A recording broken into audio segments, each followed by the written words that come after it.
کامیابی سیاسی جو ہمارے قائدین ہیں جن کو ہندوستان کے مسلمان قائد کا درجہ دیتے ہیں، عوام کو اگر ہم دیکھتے ہیں تو وہ پوری طرح متحد ہے، لیکن سیاسی بٹوارے جو ہیں ان بٹواروں کو نہیں روکا جا سکا۔ یہ قائدین کی لاپرواہی رہی یا اپنی پارٹیوں کی حمایت کی وجہ سے یا تعلقات کی وجہ سے یہ قوم کا بٹوارا ہوتا رہا۔ اب اس وقت پوزیشن یہ ہے کہ عام مسلمان، اور یہ بڑی خطرناک بات میں سمجھتا ہوں ہے کہ پوری قوم نے یہ سمجھ لیا کہ ہمارے جو قائدین ہیں یہ خود غرض ہیں۔ اب کوئی کسی کی بات سننے کو تیار نہیں ہے، کسی کی بات ماننے کو تیار نہیں ہے۔ تو قائدین کا خود غرض ہو جانا اور عوام کا خود مختار ہو جانا، یہ دونوں بے حد خطرناک باتیں ہیں، اور ان سے کیسے چھٹکارا حاصل کیا جا سکے یہ سمجھ میں نہیں آ رہا ہے۔ ہماری بھی پرسوں بھی میٹنگ ہے انشاءاللہ 24 کو، ایک راستہ بنانے کی کوشش کی جا رہی ہے۔ مشکل یہ ہے کہ ہمارے جتنے لوگ ہیں،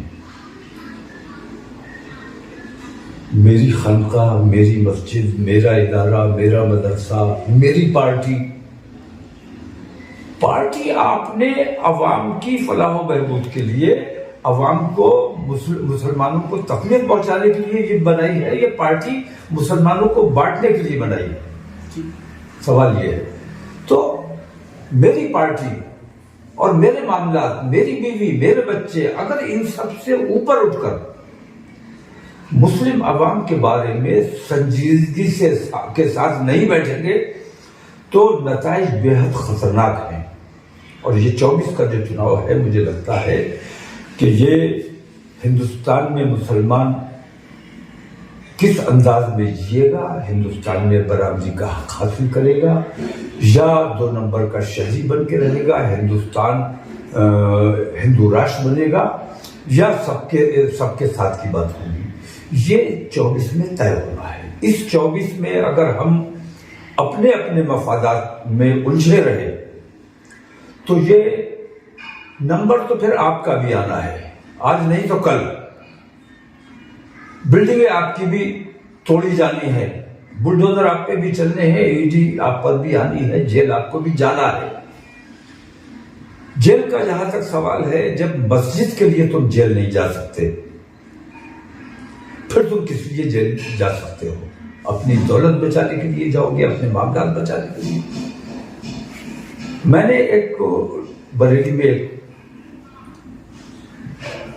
حتی الامکان ہم نے کوشش کی، تمام لوگوں سے گفتگو کی، اور ہم بالآخر اس نتیجے پر پہنچے کہ ہندوستان میں جب سرکار بے ایمان، عدلیہ میں بے ایمانی، پولیس بے ایمان، تو جب ہماری کہیں کوئی سنوائی نہیں ہے تو میں نے ایک میسج بریلی سے یہ دیا کہ بھئی ہمیں ایسی حالت میں اپنی مسجدوں کی حفاظت کے لیے، اپنے مدرسوں کی حفاظت کے لیے، اپنے معاملات کی حفاظت کے لیے، اپنے ایمان کی حفاظت کے لیے، جب ہماری کہیں کوئی سنوائی نہیں ہے تو ہمیں گرفتاری دینی چاہیے۔ اور میں نے گرفتاری دے کر دکھایا اور یہ پیغام دینے کی کوشش کی کہ جو کام میں نے یہاں کیا ہے اپنے علاقوں میں آپ لوگوں کو کرنا چاہیے۔ ہر ضلع میں، ہر صوبے میں وہاں کے بااثر جو لوگ ہیں ان کو یہ چاہیے تھا۔ اور میں ابھی بھی کہتا ہوں، ابھی بھی میں یہ بات کہتا ہوں کہ جس طرح آپ اپنے مال کی زکوٰۃ نکالتے ہیں، عزت کا صدقہ جان ہے، جان کا صدقہ مال ہے۔ میں یہاں اتنی ترمیم کرنا چاہوں گا کہ مال کا صدقہ نکالتے ہو، مال کی زکوٰۃ نکالتے ہو، اپنے ایمان اور اپنی جان کی بھی زکوٰۃ نکالنی پڑے گی۔ 2-2.5% نہیں، میں کہہ رہا ہوں جان دینے کے لیے نہیں، صرف قربانی کے جذبے سے گھر سے نکل آؤ. اگر 1% بھی مسلمان گھر سے نکل آئے کہ مسجدوں کے ساتھ جو بے ایمانی ہو رہی ہے، مسلمانوں کے ساتھ جو بے ایمانی ہو رہی ہے، یہ بے ایمانی برداشت نہیں کی جائے گی، تو میں یہ سمجھتا ہوں کہ ہندوستان کی حکومت کو اور پوری دنیا کو متوجہ ہونا پڑے گا. لیکن 1% زکوٰۃ نکالنا تو بڑی بات ہے. میں کہہ رہا ہوں اگر آپ خود گھر سے نکل آؤ، جیسے میں نکلا، اب مجھ پر شبہ کرو کہ میری گرفتاری کیوں نہیں ہوئی. گرفتاری اس کی نہیں ہوگی جو گرفتار ہونا چاہے گا. گرفتاری اس کی ہوگی جو گرفتاری سے بچنا چاہے گا، پولیس سے ڈرے گا، حکومت سے ڈرے گا. ہم اللہ سے ڈرنے والے لوگ ہیں، کسی سے نہیں ڈرتے ہیں. اللہ سے جو ڈرتے ہیں ان سے پولیس بھی ڈرتی ہے، سرکار بھی ڈرتی ہے. کچھ لوگوں کو یہ شبہ ہے کہ بھئی ان کو گرفتار کیوں نہیں کیا گیا، کہیں بی جے پی سے تو نہیں ملے ہوئے. اپنے لوگوں پر کب تک تم شبہ اور شک کرتے رہو گے؟ جو بھی تمہاری حمایت کرنے کے لیے کھڑا ہوتا ہے تم اس کے اوپر شبہ کرتے ہو کہ یہ بی جے پی کی بی ٹیم ہے، یہ فلاں ہے، یہ فلاں ہے. تمہارے لیے جان دینے کو لوگ تیار ہیں اور تم اپنا یہ طریقہ بدلنے کو تیار نہیں ہو. یہ لعنت ہے تمہارے اوپر. اگر تم اپنی مسجدوں کے لیے نہیں نکل سکتے اور دوسروں پر الزام لگانے کا کام کرتے ہو، یہ الزام تمہیں، یہ طریقہ تمہیں تبدیل کرنا پڑے گا.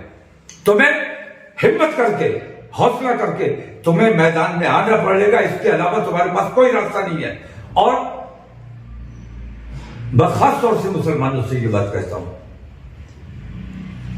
کہ امام حسین کو یاد کرو اور یزیدی مسلمان مت بنو.